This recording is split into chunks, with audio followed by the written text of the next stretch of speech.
বৈষম্যবিরোধী ছাত্র আন্দোলনের যে ব্যানারটি, এটি আমাদের বাংলাদেশের ইতিহাসে যে একটি মহান অর্জন জুলাই গণঅভ্যুত্থান, সেই গণঅভ্যুত্থানে এই ব্যানারটির নামেই আন্দোলনের সূচনা হয়েছিল এবং পরবর্তীতে গণঅভ্যুত্থানের মাধ্যমে একটি সফল পরিণতি হয়েছে।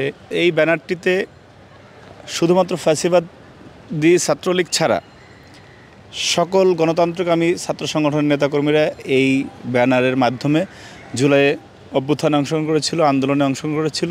পরবর্তীতে যখন বৈষম্যবিরোধী ছাত্র আন্দোলনের শীর্ষ নেতারা একটি দল গঠন করলো এনসিপি, তখন ছাত্রদলের পক্ষ থেকে আমরা বলেছিলাম যে এই ব্যানারটির আর কোনো প্রাসঙ্গিকতা নেই।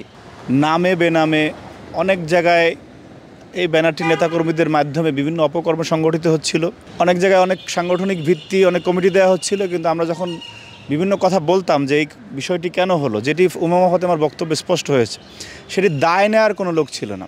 অর্থাৎ আওয়ামী ফ্যাসিজমের সময় আমরা যেমন দেখেছি যে ছাত্রলীগ নিজের নামে যখন একটি অপকর্ম করতো না, তখন মুক্তিযুদ্ধ মঞ্চসহ বিভিন্ন নামে সেটি অপকর্ম করিয়ে তারপরে ন্যারেটিভ দাঁড় করাতো। এবং বৈষম্যবিরোধী ছাত্র আন্দোলনের নামে যারা বিভিন্ন জায়গায় বিভিন্ন তদবির বাণিজ্য, বিভিন্ন কার্যক্রম পরিচালনা করে থাকে, তারা দিন শেষে গিয়ে ওই এনসিপির নেতাদেরই দ্বারস্থ হয়। ওয়ালটন আবারও মিলিয়নিয়ার অফারে ওয়ালটন ফ্রিজ কিনে আপনিও হয়ে যেতে পারেন মিলিয়নিয়ার। মিলিয়নিয়ার ছড়াছড়ি দেশ জুড়ে, এটা শুধু ওয়ালটনই পারে। দেখুন, উমামা ফাতেমা যে কথাগুলি বলেছে সেটি অত্যন্ত স্পর্শকাতর। তিনি বলেছেন যে এখানে জুলাইয়ের যে চেতনার কথা বলা হয়, আহতদের যে চিকিৎসার কথা বলা হয়, জুলাইয়ের যে স্পিরিট, এগুলি এখানে শুধুমাত্র বুলি, আর কিছুই নয়। এইগুলি শুধু যেরকম হাসিনা যেরকমের মুক্তিযুদ্ধের চেতনার কথা বলতো, এখানে শুধু চেতনার আলাপ মুখে মুখে আসে, কিন্তু সে জুলাইকে ধারণ করে জুলাইয়ের চেতনা অনুযায়ী কাজ করার কোনো ধরনের কোনো অবস্থা এখান থেকে নেই। উমামা ফাতেমা আরেকটি খুবই আপত্তিকর বিষয় উনি যেটা বলেছেন যে ওনাকে বিভিন্ন রকম হেনস্থা করা হয়েছে। আমরা দেখেছি সাম্প্রতিক সময়ে এই এনসিপির সারোয়ার তুষার এক নেত্রীকে কীরকম কুপ্রস্তাব দিয়েছিল। পাশাপাশি উমামা ফাতেমা যেহেতু পরিচিত মুখ, সে মনে করেছে যে সে যদি আসলে যেটা ঘটছে সেটা সবটুকু বলে তাহলে আরেকটি পরিস্থিতি তৈরি হবে, সেই কারণে হয়তোবা তিনি বলেননি। কিন্তু উনি যেটা বোঝাতে চেয়েছেন তাতে আমরা মনে করি যে ওনাকে নানা রকম হেনস্থার শিকার হতে হয়েছে। ওনার বক্তব্যে উনি অনেক কিছু স্পষ্ট করেছেন। এই বক্তব্যগুলির বিষয়ে মাহফুজ আলম এবং আসিফ মাহমুদের স্পষ্ট ব্যাখ্যা আমরা দাবি করছি। যদি তারা সেই ব্যাখ্যাটি দিতে অপারগ হয়, ব্যর্থ হয়, আমরা মনে করব যে এই তদবির বাণিজ্যের কথা, যে টেন্ডার বাণিজ্যের কথা, যে অপকর্মের কথা উমামা ফাতেমা বলেছেন, সেটির সাথে এই মাহফুজ আলম এবং আসিফরা সরাসরি যুক্ত। এবং সেটি যদি হয়েই থাকে, তারা এই শপথভঙ্গের কারণে তাদেরকে পদত্যাগ করা উচিত। আওয়ামী ফ্যাসিজমের সময় যেরকমের মুক্তিযুদ্ধের চেতনাকে বিক্রি করে শুধুমাত্র একটি পরিবার এবং একটি দল, ঠিক একই রকম আজকে জুলাই পরবর্তী সময়ে এই এনসিপি এবং এই বৈষম্যবিরোধী আন্দোলনের সাথে যারা এই প্ল্যাটফর্মে যারা ছিল, তারা শুধুমাত্র জুলাইয়ের চেতনাকে বিক্রি করে। সত্যিকার অর্থে জুলাইকে ধারণ করত। আপনি দেখবেন যে সার্জিস আলম, সে জুলাই ফাউন্ডেশনের সাধারণ সম্পাদক ছিল।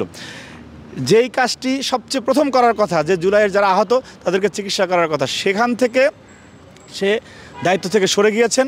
তার মানে খুবই স্পষ্ট যে শুধুমাত্র ব্যক্তিগত স্বার্থ চরিতার্থ করার জন্য, নিজে হাইলাইটস হওয়ার জন্য, ফোকাসড হওয়ার জন্য এবং নিজেদের কে সমৃদ্ধ করার জন্য তারা ব্যস্ত।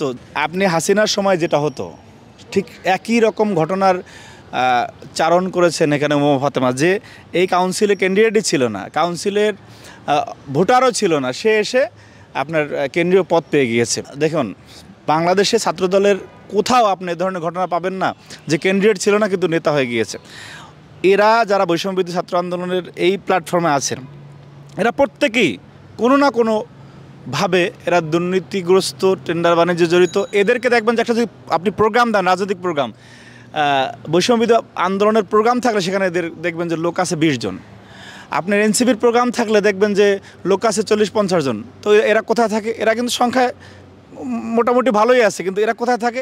এদেরকে পাবেন আপনার সচিবালয়ে, এদেরকে পাবেন বিভিন্ন তদবির বাণিজ্যে, এদেরকে পাবেন যে বাবার বয়সী একজন সিনিয়রকে সরিয়ে আর একজনকে বসানোর যে অপচেষ্টা, এই ট্যাগ লাগিয়ে প্রত্যেকটা জায়গায়। এবং দিন শেষে এরা গিয়ে হাজিরা দেয় সেই হেয়ার রোডে, যেটি উমামা ফাতেমার বক্তব্য অনুযায়ী স্পষ্ট হয়েছে।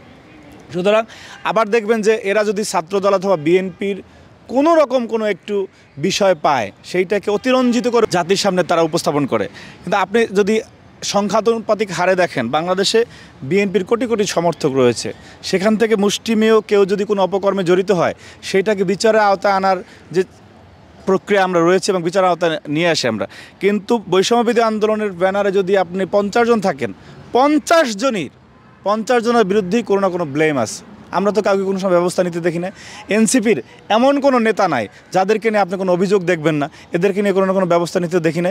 আজকে একটি মেয়ে যিনি তাদের নির্যাতনে টিকতে পারে না, সে আজকে বাধ্য হয়ে তারপর সামাজিক যোগাযোগ মাধ্যমে স্ট্যাটাস দিয়েছে, সে বলেছে যে এখনও কোনো নির্যাতন নাই যা আমার সাথে করা হয় নাই।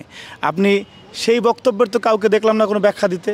সুতরাং উমামা ফাতেমা যেটা বলেছে সেটা সত্য, এবং প্রথম থেকে আমরা যেটা বলেছিলাম যে না, যখন এনসিপি গঠন করা হয়ে গেছে যে এই প্ল্যাটফর্মে আর কোনো রকম কোনো প্রাসঙ্গিকতা নেই, সেটি আজকে প্রমাণিত হলো।